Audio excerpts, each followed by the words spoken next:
高端的猎人往往以猎物的形式出现。餐厅里，金发碧眼的少女正在喝奶茶，一位风度翩翩的富二代坐在女孩对面，抢过她的奶茶一饮而尽。女孩被这霸道的形象深深折服。男人邀请女孩去小树林玩耍，看着男人帅气的模样，女孩没有多想，回家画上精致的妆容，穿上一袭红裙，欣然赴约。但没想到男人又带上3名同伴，就这样，4男1女便驾车向小树林驶去。金发碧眼的女孩殊不知，眼前这4个男人全是变态，他们会将单纯的少女骗进树林，然后对其展开疯狂猎杀。在他们看来，少女绝望的惨叫就是最好的兴奋剂。没多久，几人便来到了树林深处，这里摆了几个破沙发，看来4个变态经常来这里玩。几人坐在沙发上玩真心话大冒险。游戏开始前，女孩拿出几瓶酒分给众人，打算活跃气氛。所有人都喝了，唯独里面的老大没喝。游戏开始，老大抽中了真心话。女孩问他：“你做过最坏的事情是什么？”男人说他狩猎时曾放跑一只受伤的兔子。女孩不解地问他：“放生兔子不是一件善事吗？”男人却说：“放跑它比杀了它更残忍，因为它打伤了兔子后腿。将兔子放跑之后，它会因失血过多，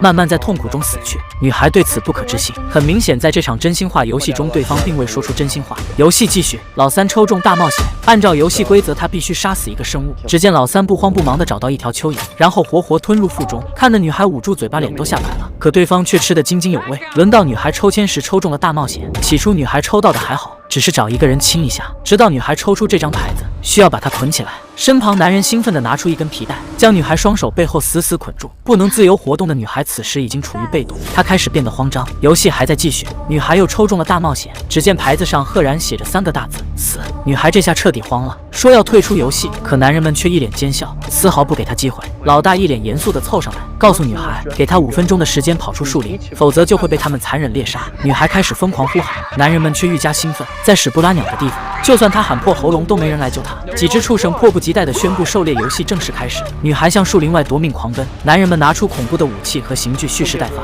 有人为了抢先抓到猎物，甚至违反规则，不到5分钟就出发了。然而几只畜生却浑然不知，等待他们的将是灭顶之灾。只见女孩一改往常胆怯模样，眼神开始变得坚定。她不慌不忙地脱下高跟鞋，扎起头发，看着不远处跑来的男人们，女孩在内心制定策略，然后便往森林深处跑去。原来女孩珍妮并非懦弱的小绵羊，而是一名训练有素的职业杀手。之前她的妹妹就被4只畜生骗进森林残忍虐杀，如今她将自己伪装成猎物，不仅要为惨死的妹妹报仇，还要完成组织交给她的任务，为民除害。而在游戏之前，珍妮就欺骗他们喝下了掺有致幻剂的酒，要不了多久，他们就会产生幻觉，激起内心最深处的恐惧，让他们亲身感受到被虐杀的女孩们当时有多绝望。很快致幻剂便有了反应。首先就是畜生团里的老4，他生性胆小懦弱，虽然有着一个漂亮的女朋友，但总是害怕女友被老大抢走。然而在幻觉中，他真的看到了这一幕，他开始质问两人。She's compromised. I'm so sorry, I just lost. Shut your mouth!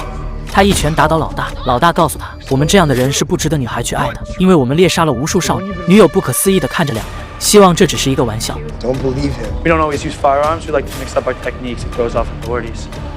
This is all one big tasteless joke. 老大缓缓掏出手枪，告诉老4他女友知道的太多了，今晚必须死。舔狗属性被彻底激发，老4一把扑倒老大，对着他一拳一拳发泄着愤怒。老大被他打晕，接着老4上前拥吻女友。而就在这时，致幻药的药效过了，眼前的女友变成了艾莎。艾莎反手围攻，一把掐住他的脖子，将他活活掐死。下一个复仇对象是老3，他在小时候曾遭遇过绑匪绑架，那次绑架不仅让他对劫匪极度恐惧，更让他成了一个妈宝男，一害怕就会喊妈妈。就在他兴奋的以为要将艾莎猎杀时，不料一群劫匪将他团团围住，而这一切都是他的幻觉。他拿着球棒疯狂挥舞，劫匪消失不见，艾莎满眼杀气地望着他，下一秒又被劫匪团团围住。艾莎趁其不备给了对方一个肘击，然后一把夺过球棒，接着骑在对方身上。老3这才向艾莎求饶，然而艾莎并非圣母，只见她搬起一块重达1000吨的石头。临死前，老3仿佛梦到了和他妈妈拥吻的一幕，艾莎毫不犹豫，直接将他脑袋砸成豆腐花。老2最怕的就是熊猫人，然而在这月高风黑的夜晚，两个熊猫人静静矗立在面前，老2吓得夺路而逃。然而他离熊猫人越远，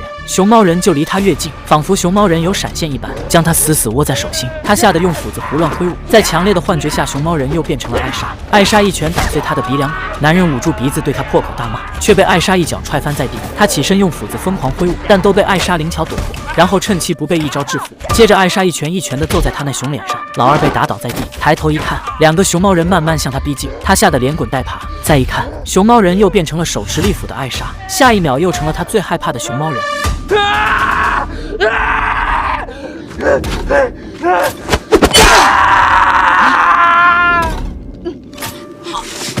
此时就剩最后一只畜生，老大看到同伴的尸体，不禁嘴角露出一抹笑意，感叹女孩的有趣。他循着3个兄弟的尸体，很快便来到了河边，找到艾莎。一个是训练有素的复仇女神，一个是杀人不眨眼的恶魔。大战一触即发，这家伙警惕性极高，并没有喝下艾莎准备的酒。艾莎连杀3人，早已累得精疲力尽，而对方却体力充沛。艾莎本想拖延时间补充体力，可对方却看穿了她的心思，上去就要和艾莎决斗。艾莎无奈只能反抗，她给了老大一拳，但这却激发了对方的斗志。老大对艾莎连续几拳，但都被艾莎灵巧躲过。艾莎抓准时机，一脚将他的小腿踢骨折，然后直接趴在他的背上死死勒住脖子。没想到老大通过强健的体魄将艾莎摔倒在地，然后一个转身化被动为主动，将她死死压在身下。艾莎趁机一脚踢在对方小指阴上，然后一个飞膝将对方踢到半死，接着死死勒住对方脖子。艾莎并未直接将其勒死。对于这样残害无数少女的恶魔，艾莎要让他在痛苦中死去。等老大被勒晕后，艾莎为他喝下带有致幻剂的酒，她要让这只畜生感受到内心深处的恐惧与绝望。当老大醒来时，已经被绑住脖子吊了起来，脚下踩着一棵树桩，只要稍有不慎，他就会被活活勒死。老大祈求艾莎能够放过他，他保证以后再也不会犯错了。艾莎则是饶有兴致地看着他，老大向他苦苦哀求，只要能够饶他一命，艾莎想要什么他都给。 Because there's only one thing that you have. What? Your life.